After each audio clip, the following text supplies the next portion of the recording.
Bon, il était pas si mal ce petit film. Salut tout le monde. Et pour faire court, je suis allé voir Rampage hors de contrôle.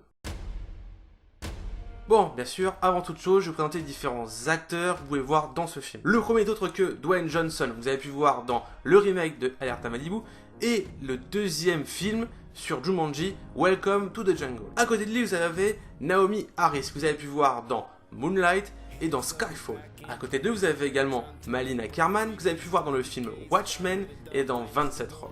Et pour finir, Jeff Dean Morgan, que vous avez pu voir dans également Watchmen, mais surtout plus récemment dans la série The Walking Dead. Bon voilà, concrètement vous avez un petit peu les différents acteurs que vous voyez dans ce film, parce que comme vous l'avez remarqué, il n'y en a pas beaucoup. Mais on va dire que c'est le film qui est fait pour ça. C'est pas forcément un film où vous allez avoir besoin de voir beaucoup d'acteurs. Et en plus, c'est un petit peu le bémol de ce film-là, c'est un petit peu la remarque que je vais faire dessus, c'est que la plupart des acteurs ne servent pas non plus à grand chose. Surtout les personnages entre guillemets féminins. Concrètement, les personnages féminins ne servent pas non plus à grand chose. Entre le personnage justement de Naomi qui est un petit peu la touche féminine du côté des gentils, mais son utilité n'est pas forcément trop là. Le personnage de Marlene qui est la grande méchante du film, mais concrètement son personnage n'est pas non plus indispensable dans le film, et concrètement de toute façon le film, pour ceux qui l'ont vu, va droit dans cet élément là concrètement. Et les deux autres personnages féminines du film qui sont très secondaires, on les voit pas non plus forcément trop longtemps à l'écran et ne servent concrètement pas non plus à grand chose dans le film. Mais après, est-ce que c'était plus la mentalité du film par rapport à l'adaptation des jeux vidéo des années 80? À mon avis, je pense que ça correspond pas particulièrement à ça. Ensuite, le personnage de Dwayne Johnson, c'est son personnage sur lequel, j'ai envie de dire, il excelle. Ce concrètement, c'est le personnage du mec qui est plus fort que tout le monde, qui est là en mode gros militaire, etc. Il joue bien comme les autres acteurs, mais voilà, il est dans son rôle en fait, il est dans le rôle qu'on lui connaît, le rôle du mec dans les gros films d'action, à gros budget, des grosses explosions. Voilà, il fait du Dwayne Johnson, ça marche parce que c'est lui, c'est son personnage, il est fait comme ça, c'est le personnage de Dwayne Johnson. Voilà, je vais vous dire, concrètement dans le film, comme par hasard, c'est le mec qui s'occupe du singe, du gorille, qui est en fait un ancien agent des forces spéciales, qui peut survivre quasiment à tout. Il peut gérer tout en un claquement de doigts, il se prend une balle dans le bide, non, c'est pas très grave.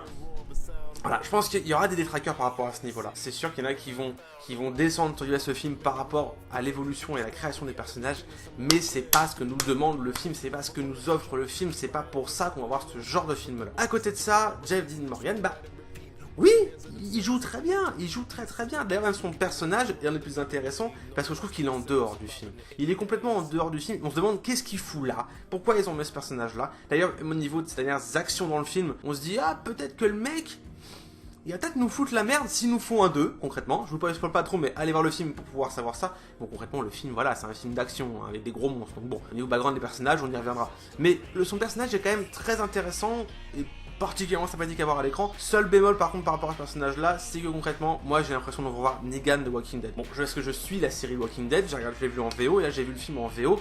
Concrètement, quand lui il parle, je me fous devant le film, je ferme les yeux, j'ai l'impression d'entendre Negan. Je vois dans la série Walking Dead. Son jeu est quand même un peu le même. Mais c'est comme ça, c'est parce que c'est son jeu, c'est parce qu'il est comme ça. Mais voilà, je pense que c'est un petit bémol, c'est que ils ont peut-être trop voulu jouer sur la hype du personnage de Negan, le personnage de Negan justement avec Walking Dead, donc ils ont réutilisé l'acteur et ils réutilisent un petit peu ça. Après voilà, c'est pas très grave bien sûr non plus, mais j'ai bien aimé ces échanges avec le grand général machin, pareil toujours, c'est hyper stéréotypé, le général qui gère tout ça dans l'armée, c'est un gros black machin etc, qui en a rien à foutre de ce que peut dire les scientifiques ou autre. Voilà, ce film joue avec les stéréotypes. Et en plus, fout quelques petits tacles au gros blockbuster actuel en fait. Parce que concrètement, c'est Warner qui fait ce film là. Et en fait, ils s'auto-clashent. Concrètement, normalement, vous allez voir dans le film, il y a un petit tacle sur la Justice League. Et en plus, c'est marrant de voir le tacle de la Justice League. Pour ceux qui ont vu le clin d'œil comme ça, ils ont rigolé. Mais ceux qui savent vraiment derrière ce qui se passe, avec vraiment la Justice League qui est vraiment dans la merde par rapport à la Warner, avec en plus Dwayne Johnson qui a justement joué, c'est la scène regroupe justement Naomi Harris, Dwayne Johnson et Jeff Dean Morgan. Concrètement, Dwayne Johnson va jouer normalement Black Adam dans le film Shazam, et Jeff Dean Morgan a joué dans le film Watchmen et est pressenti pour jouer Batman dans le Flashpoint Paradox du film Flash. Donc bon voilà, ce petit clin d'œil, ce petit clash, ce petit tacle était quand même particulièrement sympa à voir à l'écran. À côté de ça, le scénario. N'allez pas voir ce film pour voir un scénario hyper alambiqué, avec plein d'embranchements, d'axes et tout, d'intrigues dans tous les sens, des personnages hyper construits, un scénario hyper construit. Non, c'est un putain de film de monstres. C'est dans la même effigie que King Kong, ou Godzilla, ou Transformers, ou je sais pas, j'en sais rien, Pacific Rim. C'est un putain de film de monstres. On voit des animaux qui sont surdéveloppés se foutre sur la gueule et détruire le maximum d'immeubles possible. C'est tiré d'un putain de jeu des années 80 où justement on contrôlait les différents bonhommes, enfin les différents monstres là, un gros lézard, un gros gorille et un gros loup justement, pour tout détruire le maximum de points. Qu'est-ce que vous voulez d'autre comme type de film qu'un film de monstres où justement les monstres sont là et détruisent tout. Et c'est ce que le film nous offre, c'est ce que le film nous propose et c'est ce que le film arrive à faire très bien. C'est très agréable, les effets spéciaux sont juste ouf, les créatures sont très bien foutues, les destructions d'immeubles, de bâtiments, de machins, de trucs, il y a même des plans, il y a un plan, il est magistral, c'est une grande tour, et on voit les trois créatures monter à la tour pour pouvoir choper ce qui est au-dessus, et en fait le plan tourne autour de l'immeuble sans cut, ça tourne autour, on voit les créatures justement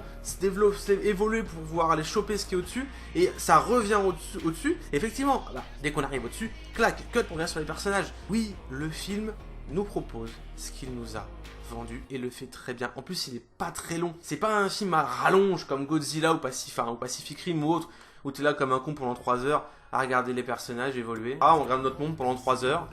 Ça bouge pas, c'est mou du cul, etc. On a très peu de scènes d'action. Là, non, dès le début, bim, ils nous prennent, ils nous font, tu vas regarder un film avec des gros monstres où ça va péter dans tous les sens et ça va le faire tout de suite. Et ça marche, putain de bordel de merde, ça marche. Alors oui, c'est pas construit, enfin c'est pas très construit parce que c'est pas utile d'avoir une construction énormissime pour pouvoir aller voir ce genre de film.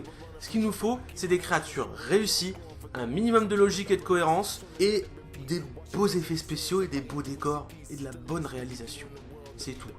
Et c'est ce qu'il nous offre. Et franchement, si le film avec King Kong et Godzilla est fait dans cet esprit-là, au niveau effets spéciaux, au niveau décor, au niveau réalisation, au niveau créature et tout, moi je dis oui, hein, franchement, des fois j'ai un peu peur. Mais là, je vois quand même un gorille, un loup et un crocodile géant se foutre sur la gueule. Et ça marche. Et c'est sympathique à voir à l'écran, je passe un très bon moment. Donc oui, après bien sûr vous allez vous dire, moi c'est le petite incohérence que j'ai relevé, c'est la taille de George, le gorille. J'ai l'impression qu'en fait la proportion du crocodile et du loup sont respectées, mais la proportion du gorille par rapport au loup et au crocodile est plus petit que les deux. Alors que normalement c'était censé être l'espèce la plus grande des trois ou quasiment. Je trouve que la proportion de George est un peu limite par rapport à la proportion. Il s'est un peu fait baiser en fait, je trouve, par rapport à la proportion et même par rapport aux capacités qu'il a pu avoir, l'espèce de spray qu'ils ont eu pour pouvoir muter là. George s'est fait un peu niquer. Mais bon, après voilà, c'est la seule incohérence que je trouve au film. C'est un film de monstres avec des soldats, ça tire dans tous les sens et ça se fout sur la gueule. Au bout d'un moment, alors je sais qu'il y aura des détraqueurs qui vont dire oui mais le film il est pas construit, il n'y a pas de scénario, il n'y a pas d'évolution des personnages, nanana. Je vais faire comme George dans le film. Tiens, voilà, j'ai juste ça à dire. Et franchement, si vous voulez passer un bon moment au cinéma pour vous taper des bonnes barres, voir des gros monstres se foutre sur la gueule, passer que 1h40 au ciné, allez voir Rampage. C'est tout. J'ai juste ça à vous dire. Surtout ma réaction à chaud sur le film Rampage hors de contrôle. Franchement, allez le voir. Si vous avez aimé cette vidéo, n'hésitez pas à liker, à commenter et à partager, ça me ferait super plaisir. Et surtout à vous abonner, n'oubliez pas. Et je vous dis à la prochaine pour une nouvelle vidéo. A plus tout le monde.